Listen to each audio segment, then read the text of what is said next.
I remember the day the world first whispered my name in fear. I wasn't born a king, I was born hunted. I turned the steppe into my throne and my enemies into dust. I united tribes that hated each other and broke empires that thought they'd last forever, carving scars into history that still bleed. They call me a monster, but only I can tell you the truth of how I became the man who changed the world forever.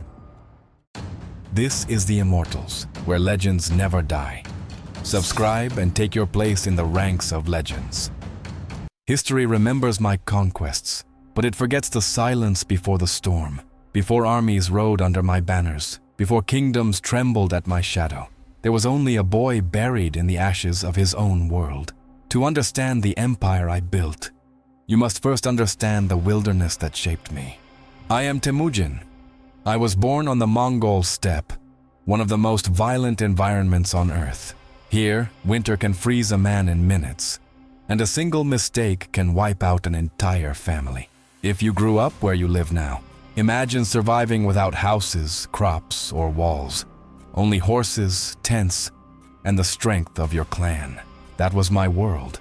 My father, Yasuge, was a respected leader of the Borjigan. He arranged my marriage when I was 9, as was normal among the tribes.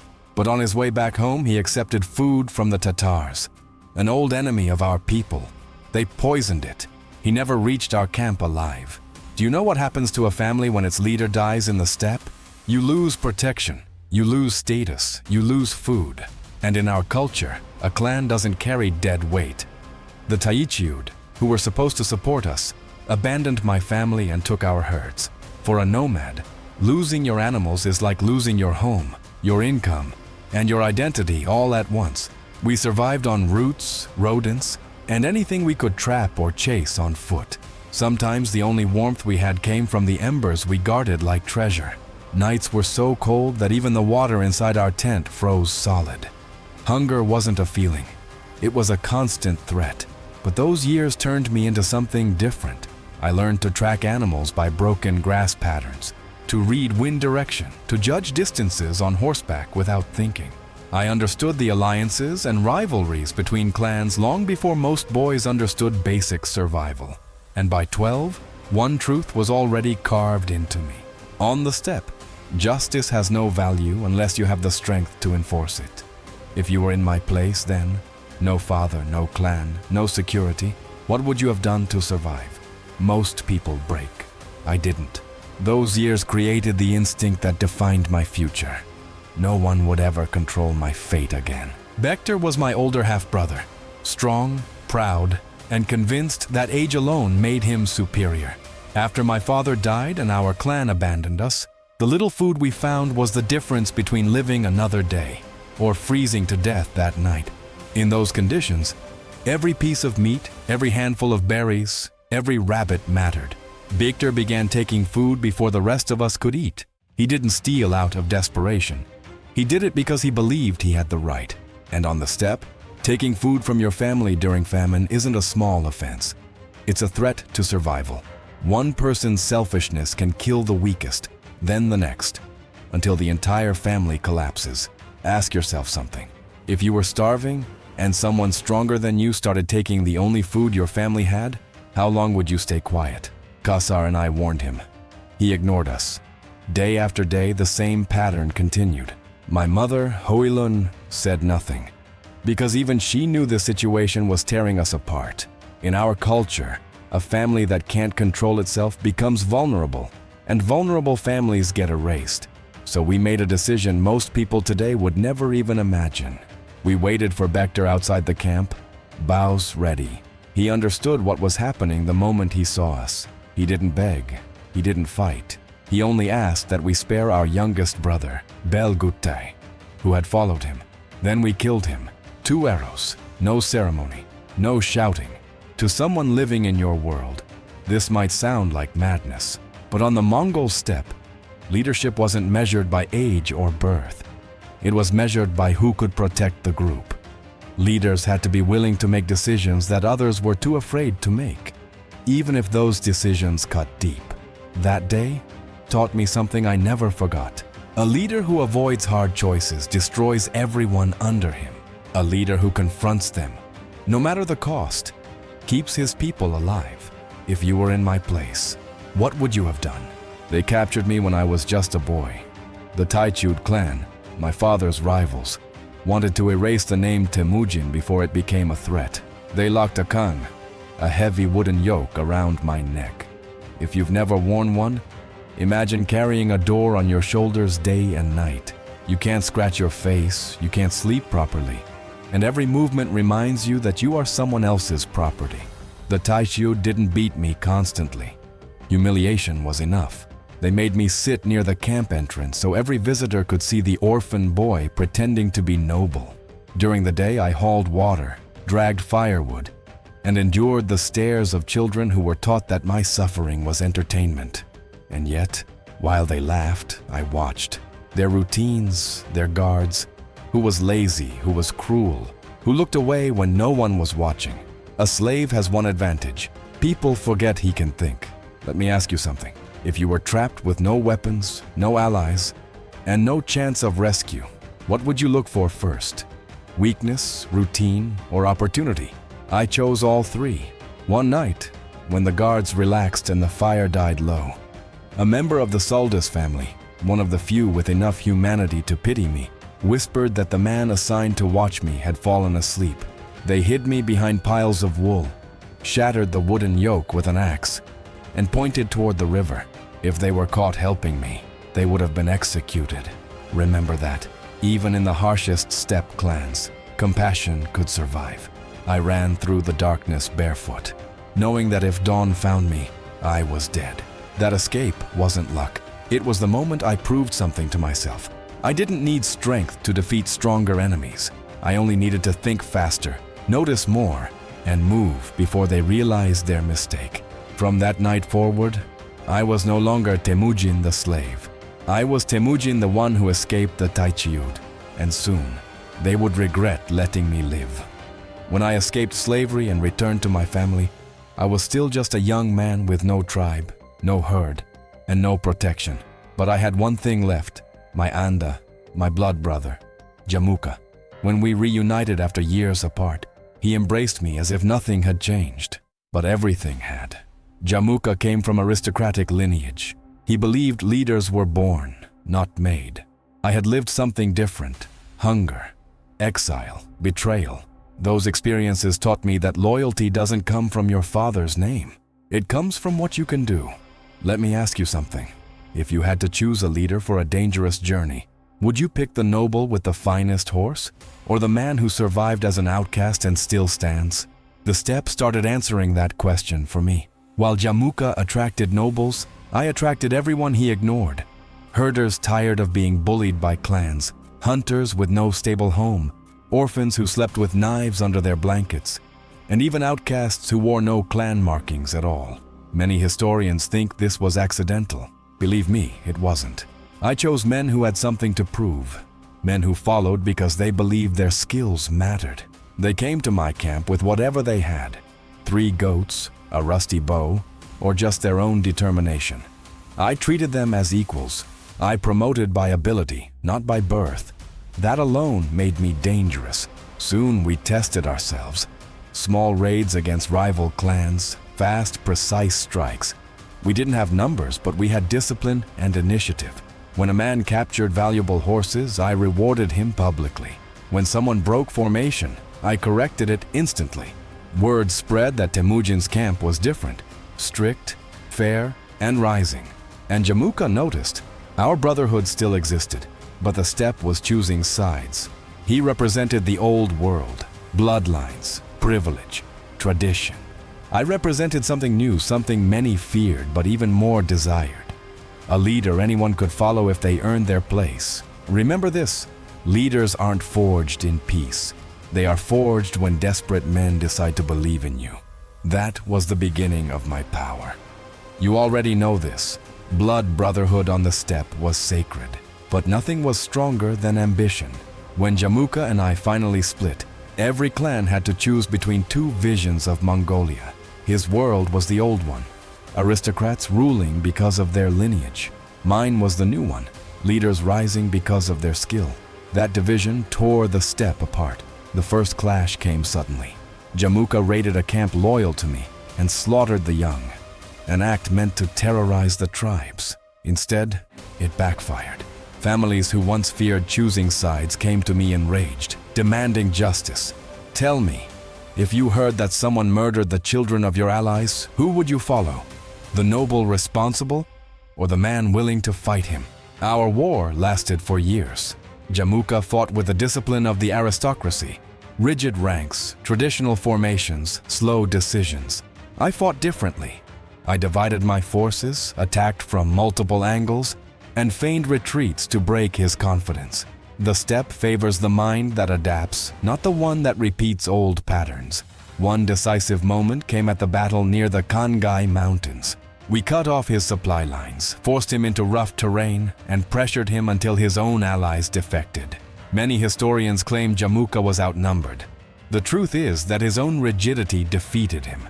Eventually, he was captured and brought before me. My childhood friend, my rival, my mirror. He didn't beg. He simply asked for an honorable death without bloodshed, the death of a noble. I granted it, not because he was my brother, but because a leader must show strength without cruelty. After his death, the tribes gathered at the Kuruldai of 1206. They lifted me on a white felt carpet and named me Genghis Khan, universal ruler. In that moment, Mongolia wasn't just united. A force was unleashed that would create the largest land empire in human history, and this was only the beginning. The Jin Dynasty believed we were nothing more than noisy riders from the north. They thought walls, bureaucrats, and armies of infantry would protect them. They were wrong. When they demanded tribute from me, they exposed their weakness, arrogance, and arrogance blinds. Their generals laughed when scouts reported how fast we moved. They didn't understand the power of a people raised on horseback. My warriors could ride 100 miles in a single day, switching horses before exhaustion could slow them. Tell me, how do you fight an enemy that appears at dawn, disappears by noon, and strikes your supply line before nightfall? But speed alone wouldn't defeat an empire. I needed to break their cities, so I adapted. I recruited Chinese and Khitan engineers, studied siege engines, and absorbed their knowledge faster than they expected. We built catapults, trebuchets, siege towers, and even used gunpowder bombs. Imagine that. Nomads learning the art of taking down fortress after fortress. Something no steppe army had ever done. Espionage became another weapon. I used defectors, merchants, and captured officials to map cities, discover weak gates, and spread rumors designed to fracture morale. Psychological warfare? Essential. When a city resisted, we made the consequences unforgettable. When a city surrendered, we spared them, letting future targets choose survival over destruction. At Zhongdu, modern-day Beijing, the Jin finally understood the truth. Their walls couldn't save them. Their armies couldn't match our mobility. Their commanders couldn't predict a force that split into multiple divisions, attacked from several directions, then vanished into the horizon, only to return twice as strong. After the fall of their great strongholds, a new reputation spread across Asia. The Mongols were inevitable. Entire cities later opened their gates before a single arrow was fired. Fear traveled faster than any rider, and fear became one of my greatest generals. The Khwarezmian Empire could have been my ally. I sent merchants first, men of peace, to open trade. Then I sent ambassadors to formalize it. What did I receive in return? My merchants were robbed, executed, their goods stolen. My envoys, men protected by every law of diplomacy, were humiliated and murdered. Tell me what ruler would allow that insult to live? On the steppe, killing an envoy is not just an offense. It is a declaration of war. It means the enemy believes you are too weak to respond. The Shah of Khwarezmia made that mistake. He thought distance, deserts, and his massive cities would shield him. He underestimated how far my armies could reach when fueled by purpose. I assembled my largest force: Mongols, Turks, Chinese engineers, every specialist I had trained. We crossed the Kizilkum Desert, a route the Shah believed impossible. That was the point. You win wars by doing what the enemy won't even consider. Our sieges became legendary. At Nishapur and Merv, we used engineers to divert rivers and flood defenses. At others, we launched burning oil, gunpowder bombs, and wave after wave of disciplined assault units. Chroniclers recorded that we slaughtered 1 million souls in Nishapur and perhaps another 700,000 in Merv alone. This wasn't rage. It was systematic destruction, designed to erase the empire that dared insult us. Some cities fought. They were reduced to ash. Others understood the message. More than 30 cities surrendered the moment they heard the thundering of hooves in the distance. No battle, no resistance. Fear opened gates faster than battering rams. The Shah fled like a frightened animal, running west until even the edge of his empire rejected him. He died alone, hunted by the consequences of his arrogance. To this day, people speak of the fall of Khwarezmia as a warning. If you betray a merchant, that is a crime. If you betray an envoy, that is an insult. But if you betray the great Khan, you invite annihilation. When the Khwarezmian Empire fell, many believed my campaigns would end. They didn't understand me. Conquest was never about land. It was about eliminating threats before they reached my borders. So my riders pushed in every direction. North into Siberia, east into Korea, west into Persia and Central Asia, and south toward the edges of India. Look at a map today and imagine this. My armies crossed territories that modern nations struggled to patrol, even with highways and satellites. My strength did not come from numbers, but from the men who led my armies. Subutai, the greatest strategist the world has ever ignored, planned campaigns across continents, striking enemies thousands of kilometers apart within days. Jebe, my arrow, could outride any scout and dismantle armies twice his size. Mukali ruled northern China with such discipline that even my enemies respected him. Tell me, how many rulers can say their generals were feared as much as their armies? Our empire moved on information. The YAM system, relay stations placed across thousands of kilometers, allowed messages to travel faster than any kingdom had ever seen. A courier could cross my empire in days, not months. Speed is power. Information is power. Combine both, and you rule the battlefield before the first arrow is fired.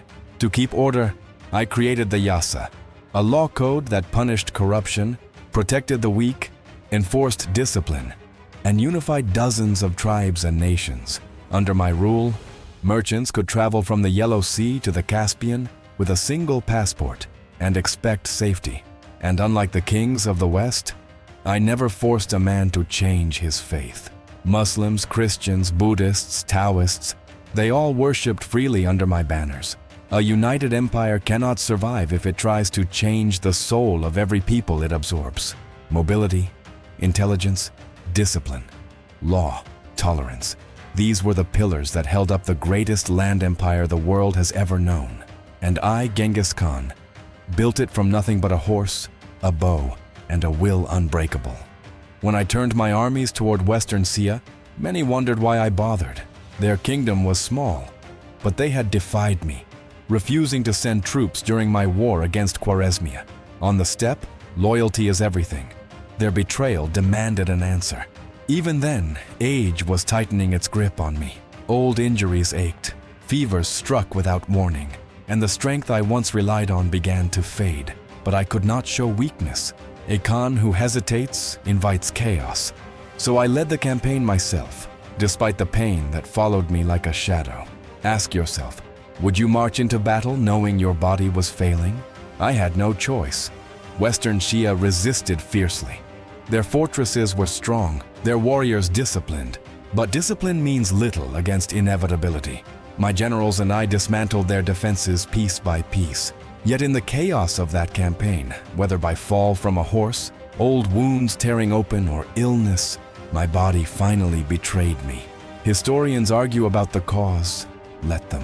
All I remember is the moment I could no longer stand without help. What mattered next was secrecy. If my enemies learned I was dying, they would strike at once.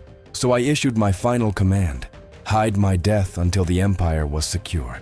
When I finally exhaled my last breath, only a handful knew. My burial followed an ancient tradition of silence. No monuments, no markers, My escort escorted me to a place unknown. Then they were executed to protect the secret. The soldiers who killed them were also executed.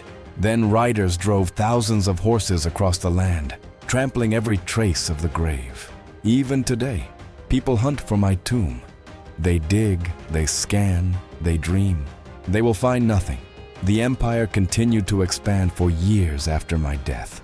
That is why we hid the truth, to prevent rebellion, to keep the world believing the great Khan still rode at the head of his armies. I disappeared into the earth, but my shadow remained.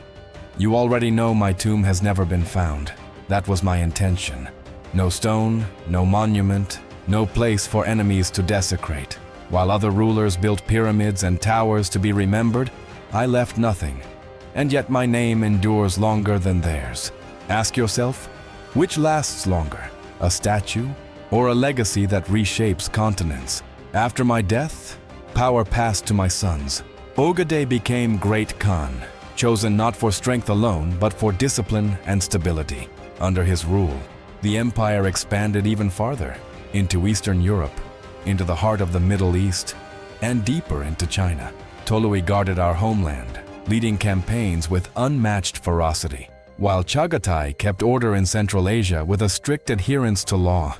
3 sons, 3 pillars, and the empire grew larger than any I personally conquered. My laws, the Yasa, did not die with me. They regulated trade, punished corruption, enforced military discipline, and allowed people of dozens of cultures to coexist without tearing each other apart. My army's organization, decimal units, elite vanguards, disciplined reserves, became the backbone of an empire that could move faster than any civilization before it. And the Yam, our network of horse stations, created the fastest communications system the world had ever seen. A Silk Road of information that knit continents together.